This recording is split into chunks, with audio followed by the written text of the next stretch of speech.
Δεν πίνετε αυτό το νερό.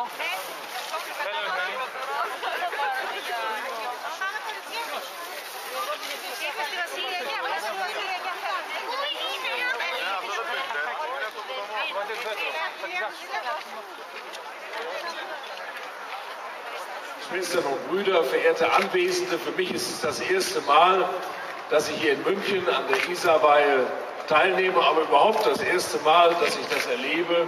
Oft habe ich es bewundert in Filmberichten.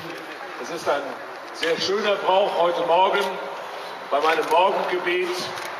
Die Laudes, die wir in der katholischen Kirche als Priester an jedem Morgen beten, da wird daran erinnert, was wir heute feiern.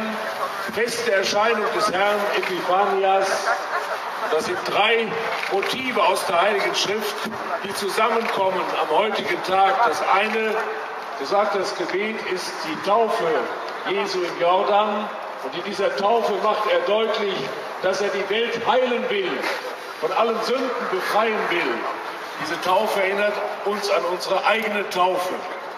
Und das zweite Motiv des Festes der Erscheinung des Herrn ist die Verwandlung von Wasser in Wein. Das erste Zeichen, das erste Wunder Jesu in Kana. Daran wird erinnert. Es geht also um die Verwandlung der Welt in die neue Welt, die von Gott kommt.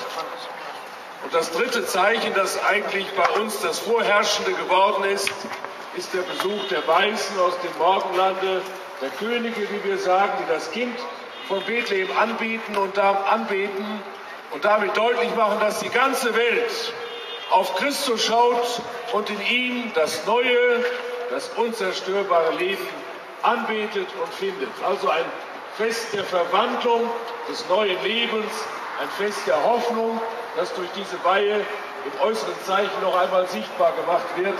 Denn das Wasser ist Zeichen des Lebens.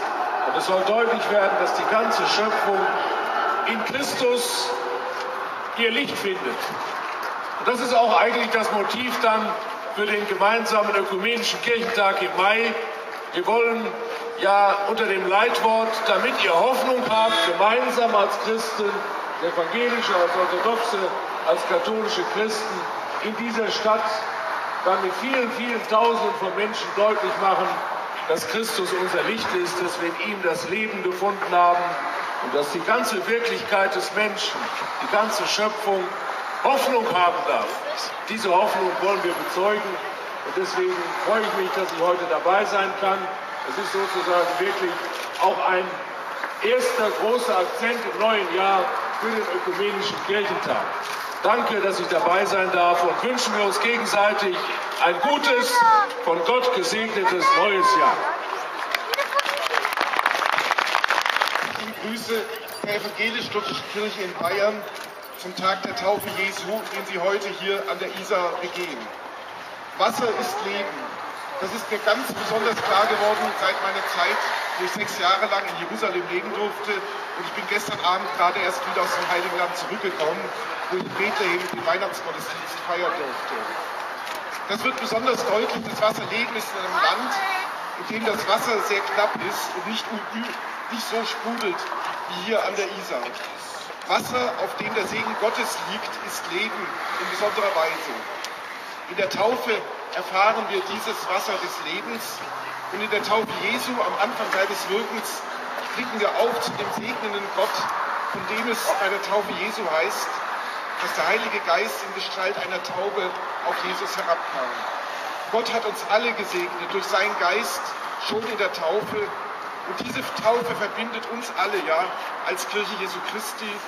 Wir erinnern uns daran und feiern sie gemeinsam immer wieder. Und Münchner, hochverehrter Metropolit, der Erzbischof, der Landesbischof, grüße alle Ehrengäste und die wirklich unverfrorene griechische Gemeinde, die sich von keinen Temperaturen abschrecken lässt. Herr Archimandrit Petros Glitsch hat es schon erwähnt, ich bin bereits zum 9. Mal hier. Nächstes Jahr können wir also gemeinsam ein Jubiläum feiern, aber ich muss heute nicht alles wiederholen, was ich Ihnen schon gesagt habe, dass dies ein großartiger Auftritt der griechischen Gemeinde ist und dass dies ein wunderbarer Auftakt des christlichen Kirchenjahres ist. Das habe ich Ihnen ja schon versichert. Heute muss ich nur einen fürchterlichen Verdacht zurücknehmen in aller Form. Ich habe Sie beim ersten Mal verdächtigt, dass Sie sich die Isar nur ausgesucht haben, weil dort das Schwimmen streng verboten ist und Sie deshalb hier sicher sein können, dass kein junger griechischer Mann in die eiskalten Fluten sich stürzen muss. Heute weiß ich, das war eine unberechtigte Unterstellung. Sie sind nicht einmal bei Münchner Temperaturen davon abzuschrecken. Ich ziehe den Hut und ich sage ganz offen, bei aller Liebe zu den Griechen und Griechenland, die mir nachgesagt wird, das täte ich nicht. Sie haben bewiesen, die Isar wurde ausgesucht, weil sie die Lebensader dieser Stadt ist, seit über 850 Jahren der Stadtgeschichte. Und Sie geben durch dieses religiöse Fest dem Ausdruck Isar Athen für München erst seine wahre Bedeutung. Ich wünsche Ihnen ein gesegnetes neues Jahr. Ich wünsche Ihnen, dass Sie beim Ökumenischen Kirchentag im Mai wieder genauso zahlreich und engagiert vertreten sind, dass die christlichen Konfessionen in ihrer Vielfalt deutlich werden in dieser doch sehr ökumenisch orientierten Stadt.